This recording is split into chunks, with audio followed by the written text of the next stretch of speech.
আপনার বাড়ির কোন তিন দিকে বা কোন তিনটে পজিশনে আপনার বাড়িতে প্রতিনিয়ত যে টাকা পয়সা ব্যবহৃত হয় মানে লিকুইড ক্যাশ আপনি রাখতে পারেন। প্রথম দিক হলো আপনার বাড়ির সাউথ ইস্ট পজিশন।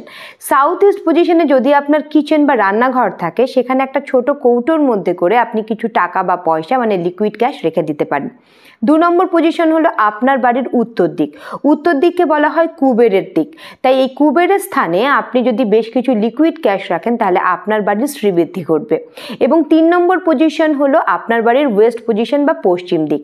এখানে প্রতিনিয়ত যে টাকা পয়সা খরচা হচ্ছে সেটা রাখার সাথে সাথে আপনার যে সঞ্চিত টাকা সেই টাকাও আপনি পশ্চিম দিকে, এমনকি পিগি ব্যাংকও আপনি পশ্চিম দিকে রেখে দিতে পারেন।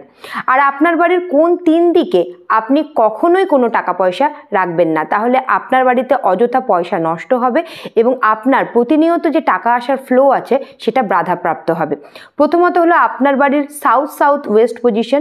এই পজিশনকে বলা হয় ডিসপোজেবল পজিশন। 2 নম্বর পজিশন হলো আপনার বাড়ির ওয়েস্ট নর্থ ওয়েস্ট পজিশন। এই পজিশনকে বলা হয় ডিপ্রেশনের পজিশন।